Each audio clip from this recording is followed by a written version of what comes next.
How's everybody doing? Hanging in there? Eighth week, kinda, more or less.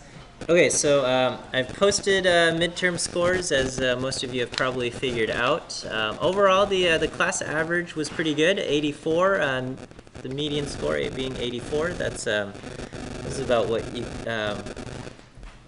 it's about as good as you can hope for. And then a lot of you guys did really great. The first quartile was in 92, and a bunch of people got 100%, 104%.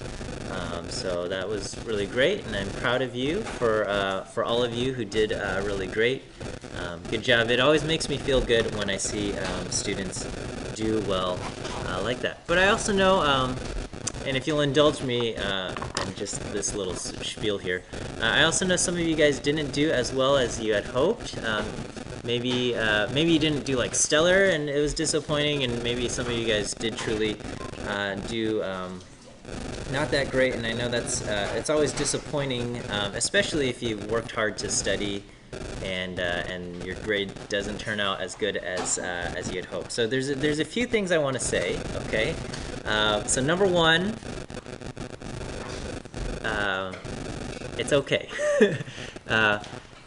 Your value as a person, student, human being is not tied to your test grades in this class or any class, and it's not tied to your academic performance at all. Okay, what we what we give to the world is much more than the grades we get. Okay, and then so in the grand scheme of things, like, I know it's nice to get good grades. It always feels good to get good grades, but in the grand scheme of things, it's not that big of a deal. And then secondly, if also there's no shame in working super hard and studying and trying hard and doing poorly. Okay, sometimes we just have bad test days, and sometimes life sucks, and there's no shame in working hard and not getting the grade you want. Okay, if you didn't work hard, then that's a different story. But I think a lot of you guys are working hard, and the fact that you're here at UCLA already puts you like at the top echelon of students in the world, and then so probably in high school you're used to being at the top, and then you're at UCLA, maybe you're struggling a little bit, but that's because you're here at UCLA, which is like the best. So again, you work hard and you do the best you can. That's all we can ask from you guys, okay, as teachers, and really from life in general. So there's no shame in working hard and not getting a great grade. It always feels better when you get a good grade, and I know it is disappointing to not do as well as you had hoped, but don't feel bad, okay? I'm already proud of all of you guys for being here and for coming to class and smiling, and so I got nothing but love for you guys. All right. Anyway, thanks for letting me say all that. We'll get started with today's content. I know a lot of you guys requested to review your midterm. You are more than welcome to do so. I was out of town this weekend, so I don't have your midterms ready for review today. Okay, so if you come to office hours today, I'm happy to answer questions about material and things like that, but I won't have your midterms ready. Okay, but on Wednesday I'll have them ready, and I'll have office hours at 11 and at 3 o'clock on Wednesday, so you can come by and review your midterms then. Okay. I hope that's okay. All right. We'll continue on. It's just a few more weeks left in the quarter. Some of you guys will be graduating. That's super exciting. And then some of you guys have summer school too. So me too. I'll be here teaching during the summer. So all right. Chapter 8. This is where things get exciting.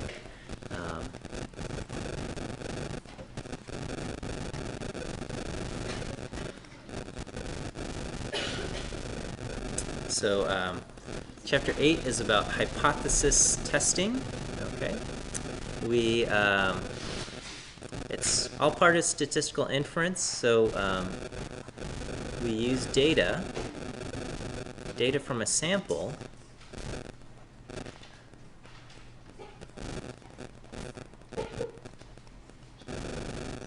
to answer questions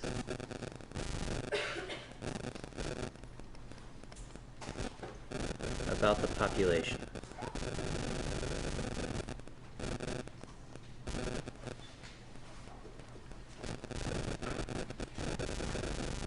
Okay, so this is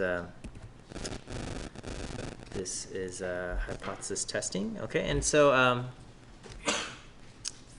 we'll kind of start with a silly scenario to kind of give us a sense. I think we already have a little bit of intuition or some gut feeling about certain things, and so I'll try to build off of this this gut feeling that might exist in ourselves.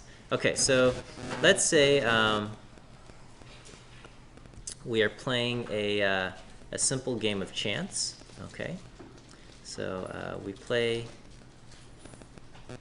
a simple game of chance with a quote-unquote friend.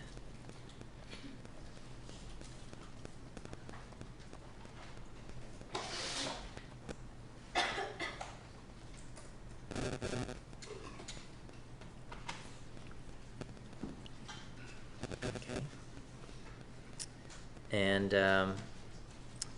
the game, basically, you're going to do this. You flip a coin. Okay, and if it lands heads, you win. Tails, he wins.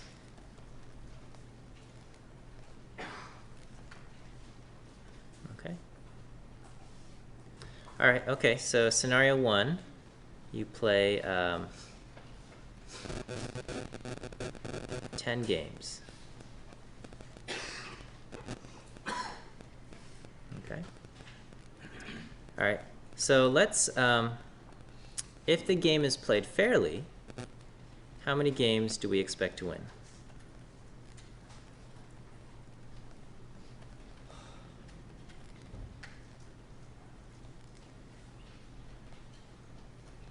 Okay, we expect to win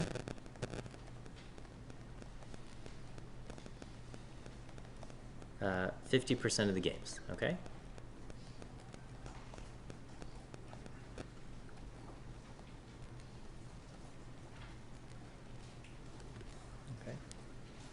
All right, let's say we only win 3 games. Let's say we win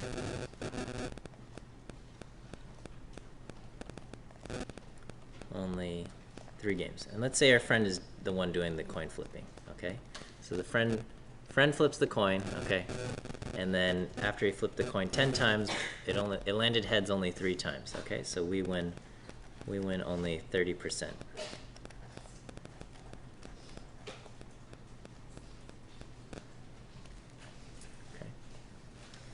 All right.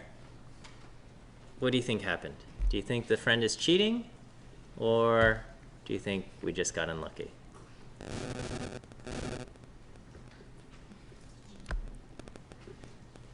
Like, I mean, at this point, it's hard to know what's going on, right? You'd be like, oh, well, I didn't win as much as I'd hoped. But at this point, it's very possible that we just got unlucky, right? It's very possible that we just got unlucky.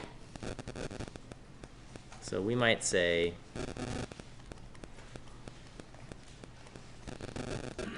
meh, I just got unlucky. That was a bit unlucky.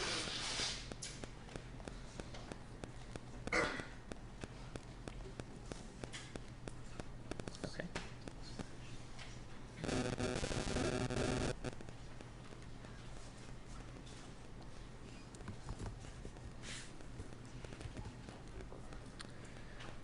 Okay, let's, so that's one scenario here, all right?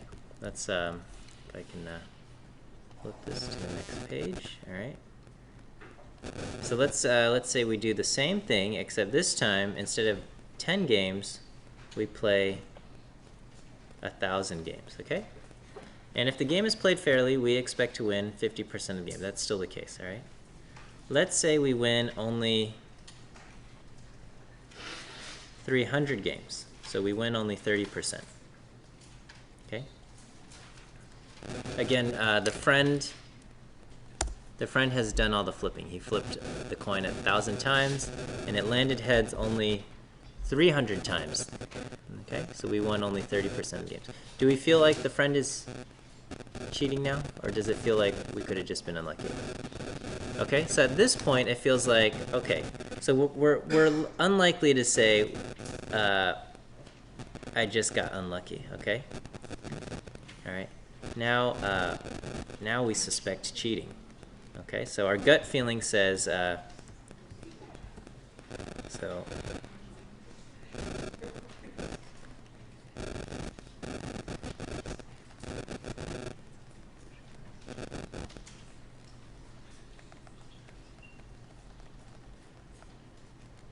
okay, we suspect some cheating is going on. All right, now it's at this point it's just kind of this gut feeling. We haven't done any calculations or anything like that.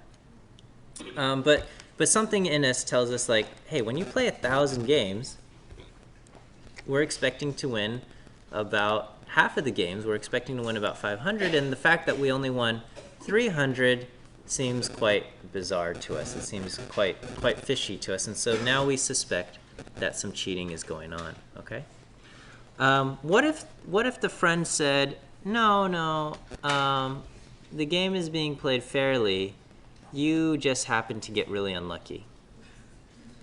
What would you say? Huh? You'd say, yeah, okay, well, yeah, you're a liar. You were just a quote friend anyway. Okay, so let's say, okay, so so here's our data. 1,000 games, and we win only 300 times. Okay? All right, so the quote friend says,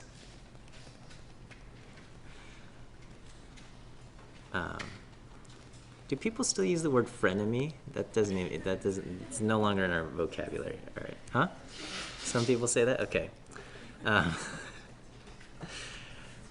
right, so the quote friend says, you just got unlucky. Were just really unlucky.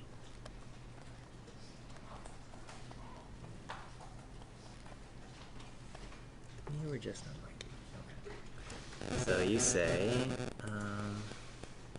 so this is, you counter,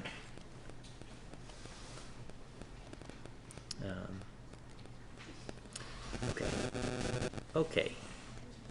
Let's say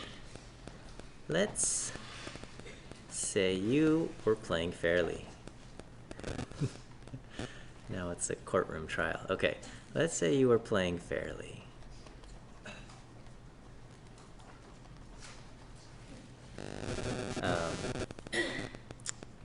Then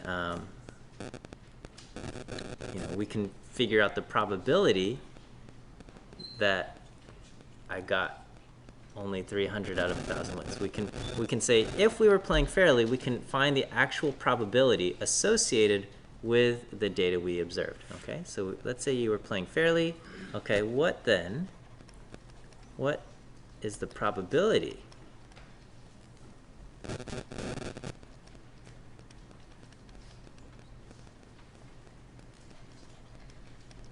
that 1,000 fair games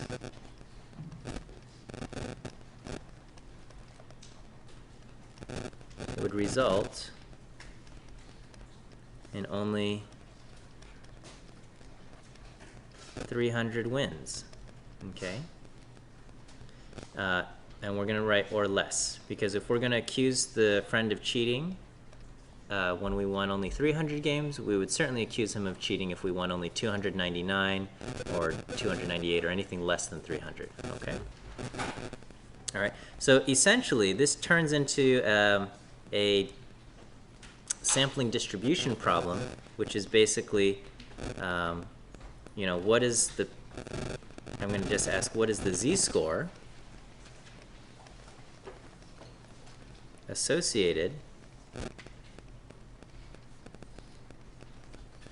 with p hat equal to 30%, you know, if the game is being played fairly, meaning if p were truly equal to 0.5, right? So if the game's being played fairly, we would expect to win around 50% of the games. We're only getting p hat equal to 0.3. So p hat would come from a normal distribution centered at 0.5, and square root of 0.5 times 1 minus 0.5 divided by 1,000, okay? All right, so we'll make a clicker question out of this.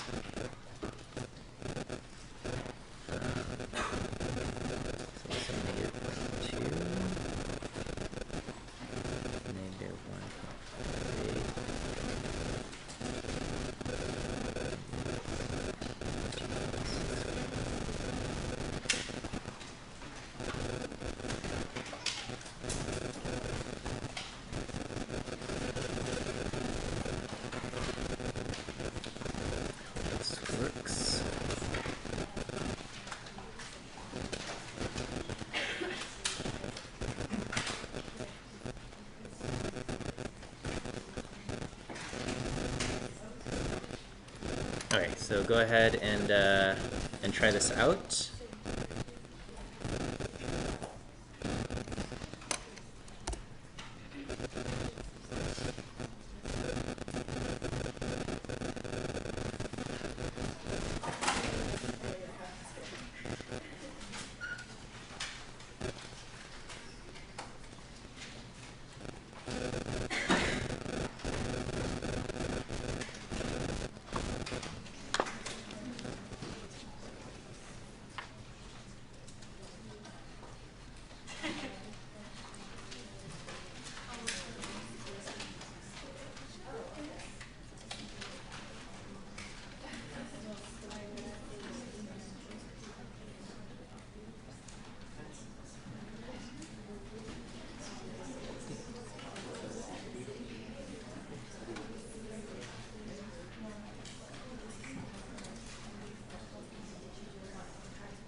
So just the z-score. You don't have to try to find the z on the table.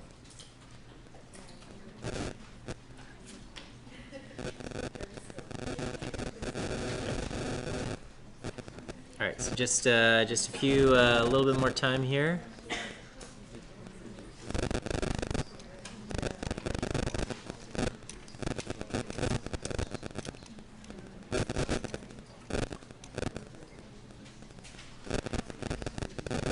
Okay, I'm gonna hit stop here pretty soon, so get your clicks in.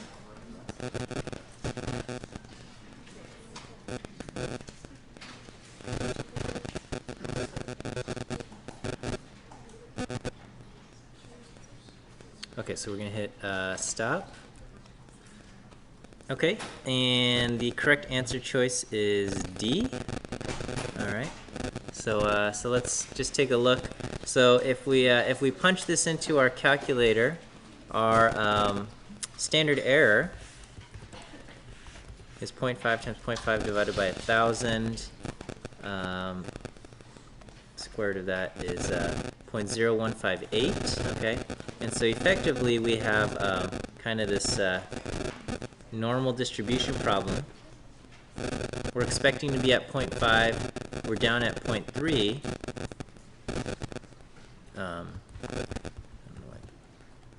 And we want to know what's the z over here. So we get z is 0.3 minus 0.5 divided by 0.01581. Okay, and so that's 0.3 minus 0.5 divided by this.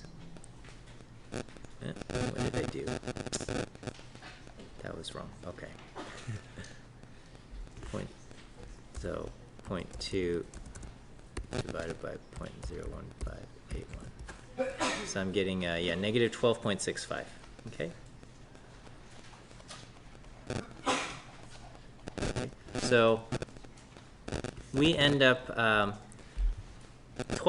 over 12 and a half standard deviations away from the mean. Okay, which is ridiculous. All right. So, you know, we said anything more than 2 standard deviations away from the mean is unusual. 3 standard deviations captures almost everyone, and here we are at 12 and a half standard deviations from the mean. So, you know, if we were to, and if you go to your z table, it's not even there, right? It's literally off the charts, and so, you know, if we were to look at our picture, it's kind of like this. We have the normal distribution right here, okay. And we're at 0.5, and then we're like down here at 0.3. Okay, we're 12 and a half standard deviations away, and we're asking, you know, how much is shaded over here. Okay, so the associated probability with this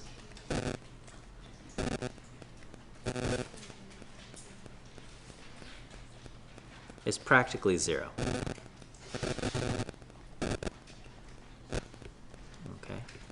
You're probably more likely to win Powerball twice than for this to happen. Okay? I don't really know. I don't know what Powerball odds are, but they're not high. But we're 12 standard deviations away from the mean, which is okay. So we say, okay. If we were playing fairly, the probability that we would get our results is practically 0, right? So if the game were played fairly,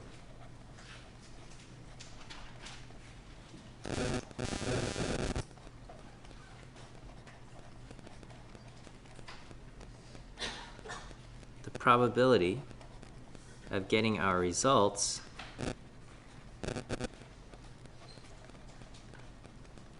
is practically 0. It's practically impossible. Okay? But the fact that we did get these results then tells us something, okay? But we did get these results, okay? But we did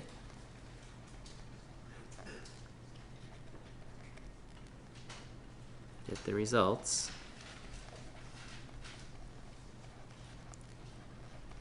of only 300 wins out of 1,000.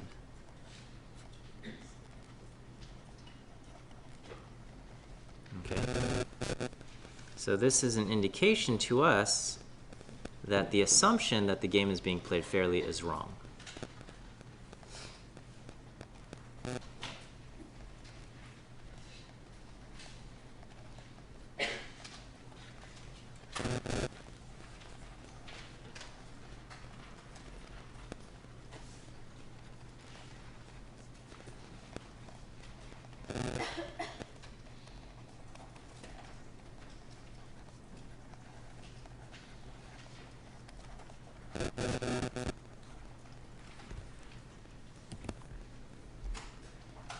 Okay. Does this kind of intuitively make sense, I hope? All right, and so I think we have, you know, when I told you playing 1,000 games and you win only 300, there was this gut sense that something was wrong, right? That's like, we didn't realize it was 12 standard deviations away, but we realized that shouldn't happen, okay? And so there's a lot of other situations where it's kind of in this realm of maybe it's possible, maybe it's not, and we can't just rely on gut instincts. Like if we played 40 games and we won only 15, is that strange enough to suspect cheating, or is it okay? Is it within the realm of maybe it's fair? There's a lot of in-between scenarios that we would use the math behind the statistics to answer these questions. Okay, so I'm going to give you kind of this overview of how hypothesis testing works, and then we'll continue on here. Okay. So kind of the big picture with hypothesis testing.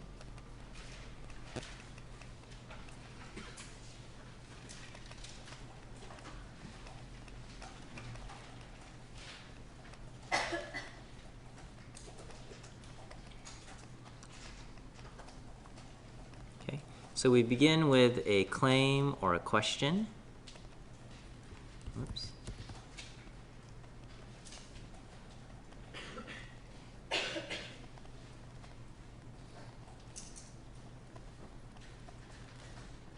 Okay, and this will be written as our hypotheses. Okay.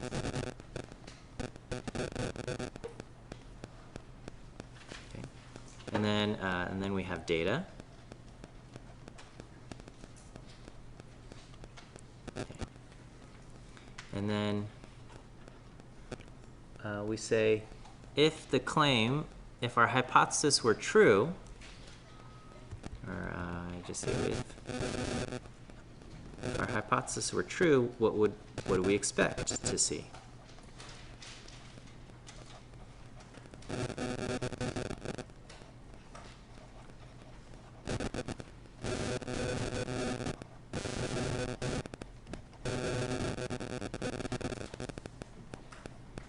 Okay, and we compare the expectation versus the reality of our data.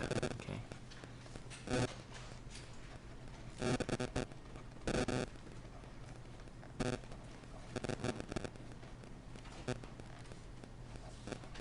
Have you guys seen 500 Days of Summer? No? I love that one part where it's expectation versus reality.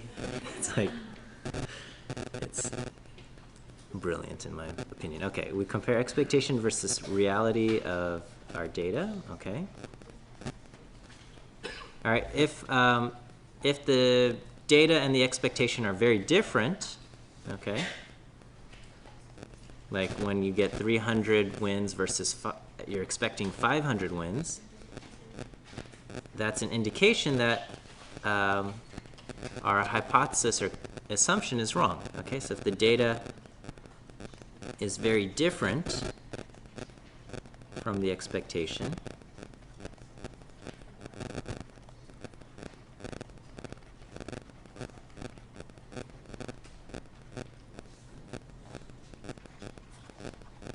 that is an indication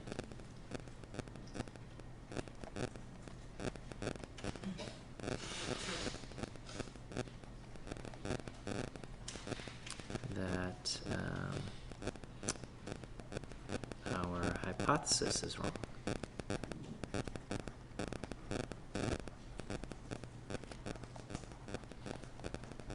Okay, and on the other hand, if the data is similar to the expectation,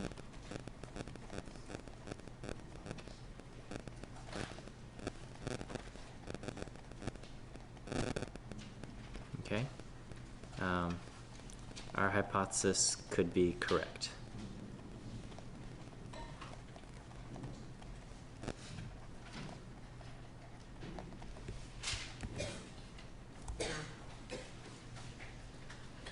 Okay, so when and then we have to use the statistics or the math behind our our probabilities of our sampling distribution to decide if something matches is different or is not different, right? So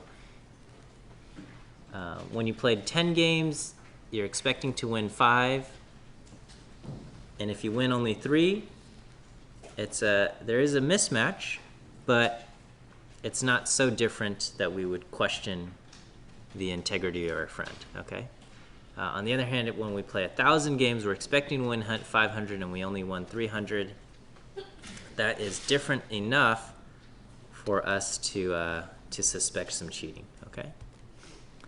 All right, and so whenever we do a hypothesis test, there's some key terms that we've got to deal with, and so we'll start off with the actual hypotheses themselves. Okay, so we have the null hypothesis.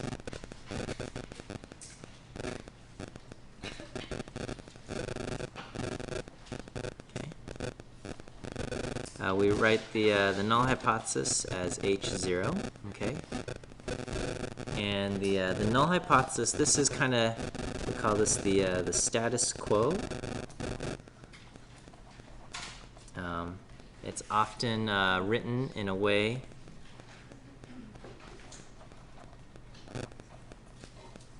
with the hope that we end up rejecting the null hypothesis.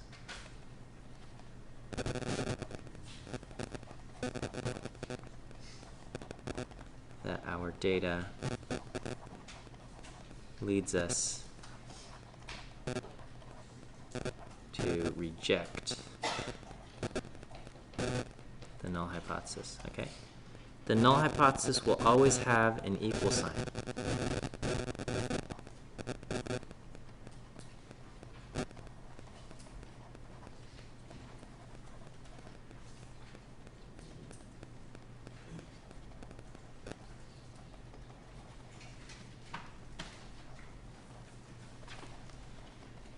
Okay. So in the beginning, I think students have a lot of questions on how to set up the hypotheses and what's appropriate. I think if you remember that the null hypothesis will always have an equal sign, that will help. Okay. And on the other hand, we have the alternative hypotheses. So the hypotheses always come in pairs. There's always going to be a null and an alternative.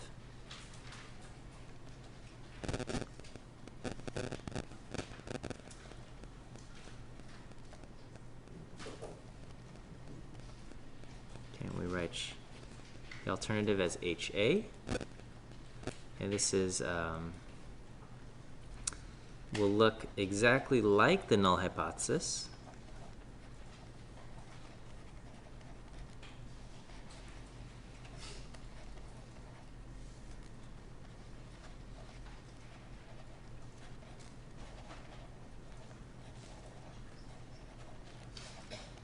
okay? The only difference is that you replace the equal sign with something else, okay? Except we replace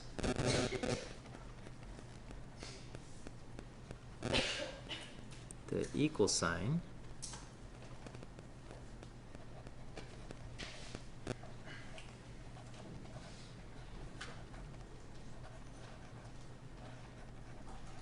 with something else. So either a not equal sign or greater than sign or a less than sign, okay? So that's the alternative hypothesis. It's going to look exactly like the null hypothesis, except the equal sign has been replaced with something else.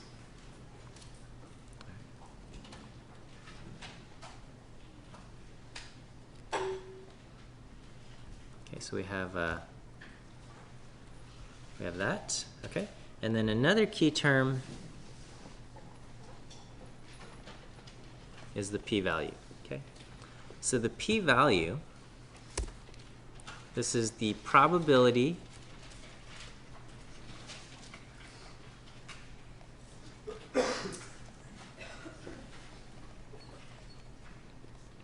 of observing our data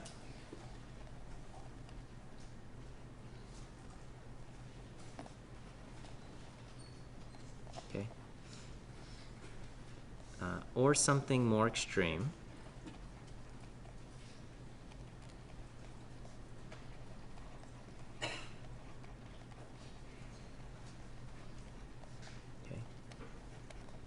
if we assume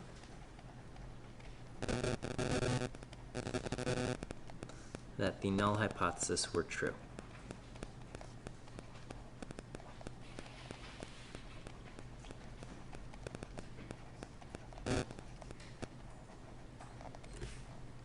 Okay. All right, so this entire page is very important. You should try to learn the null and alternative and p-value stuff, especially this definition of p-value. I think it's going to be very important. Okay, it's the probability of observing the data that we have under the assumption that the null hypothesis were true.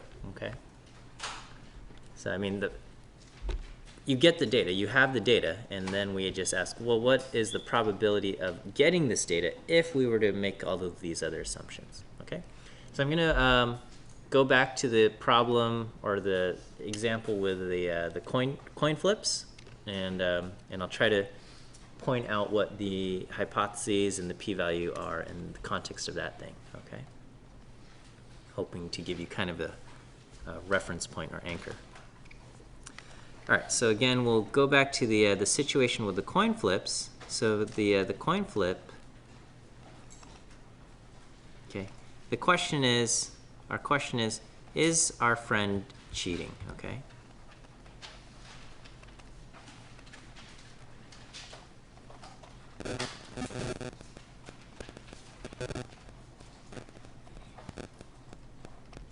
Okay, and so in the data is we got, 1,000 flips total, only 300 wins for us. Okay, so our p hat is 0.3. Okay. So let's set up our hypotheses. Okay, so our null hypothesis, I'll first write this out in words and then I'll put it symbolically. Okay, so our null hypothesis is the game is being played fairly.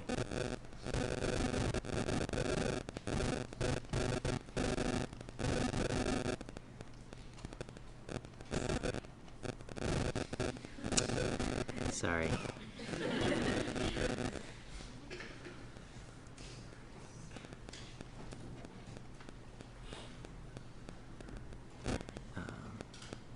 So that's their null hypothesis. The game is played fairly. Okay, and then the alternative is that basically the game, our friend is cheating at the game. Okay, so the game is not being played fairly. Is not played fairly, and it's in fact played in such a way to give us a disadvantage. Okay.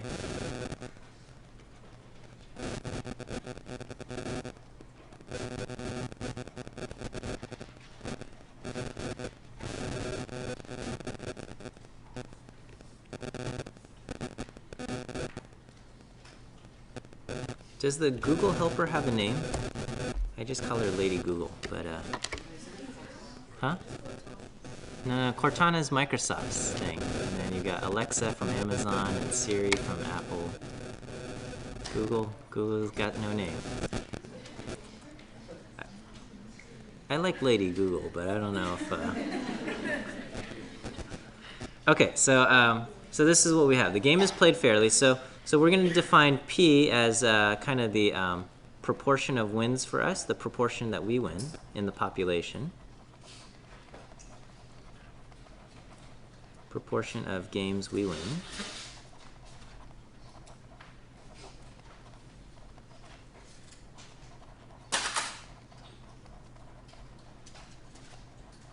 Proportion of games we win in the population. So we'll call this P equal to 0.5. So if the game is played fairly, the proportion that we would expect to win is 0.5 in the population. All right. The alternative, what would our alternative look like? It looks exactly like the null hypothesis. So we write P something 0.5. The only difference is that we replace the equal sign with something else. Okay? And here we are wondering, is it being is our friend cheating in such a way to give us a disadvantage? So we would write P is less than 0.5.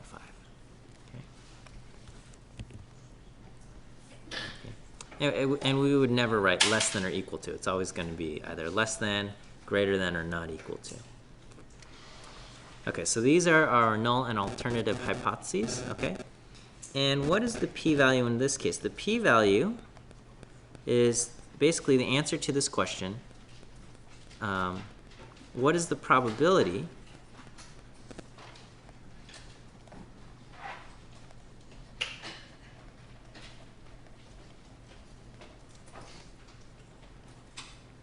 that 1,000 fair games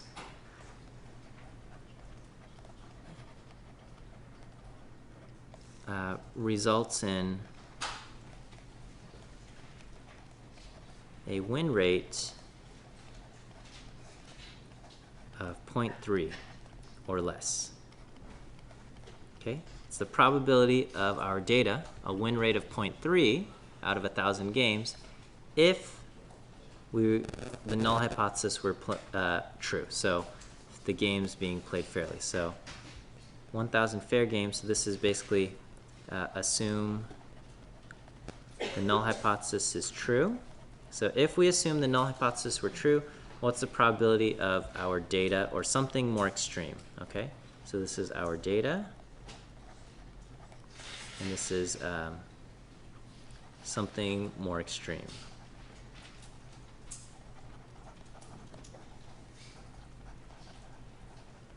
Okay, because again, if we were to accuse our friend of cheating when our win rate was only 0.3, we would also accuse our friend of cheating if our win rate was anything less than that, 299 or less, okay?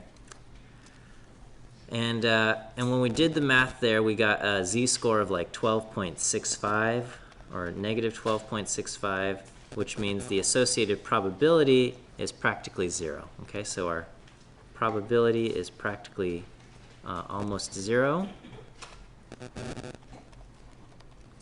So our p-value is essentially 0, is almost 0. Okay, the probability of getting our data under the null hypothesis is around 0. So this is going to happen with probability 0, very close to 0. Does this kind of make sense? So it's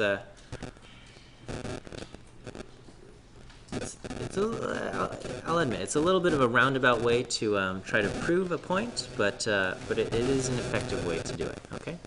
All right, so before I let you guys go, we'll do one last clicker question. I'll write a scenario out, and you try to identify the correct hypotheses here. All right, so I don't know. Does anyone know what the approximate market share Apple has for smartphones? No? Nobody knows. Okay, I don't know either. I'm just making stuff up. Okay, so does Apple have, we'll say, over 40% of the smartphone market share?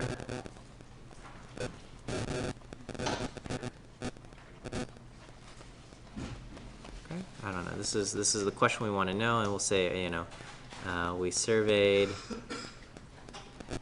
100 random people, or random smartphone users, and then we'll say 47 of them have an iPhone. Okay, and we'll say does this provide evidence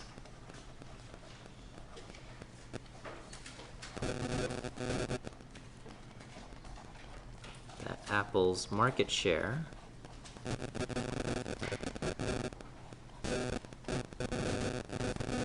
is over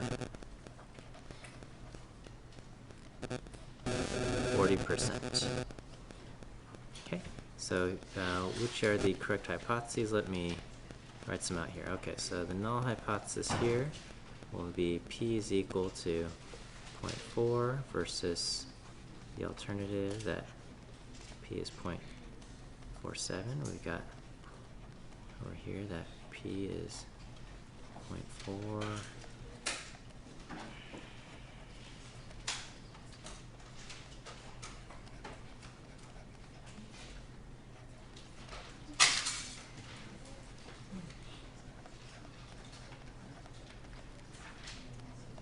Oops, not.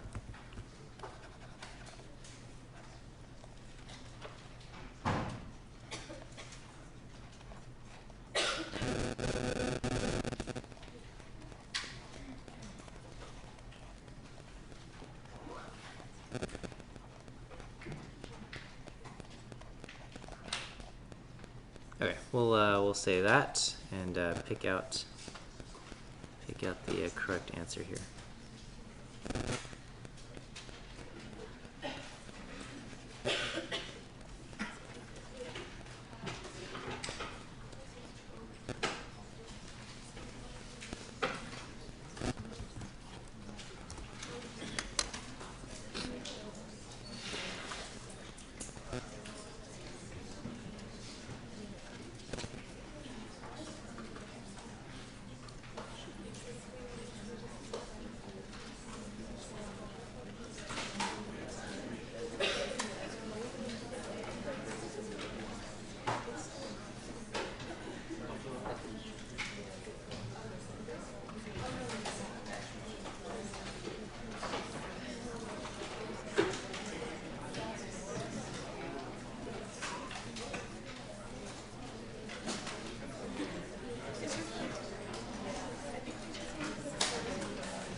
Okay, just a few more seconds here.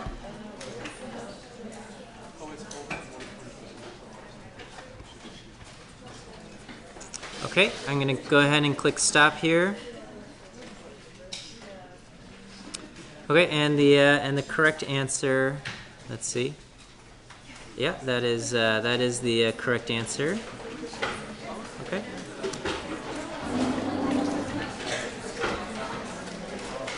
So the key is over, and so the fact that we use over indicates we want the greater than sign. Okay, that's it. We'll see you guys on Wednesday.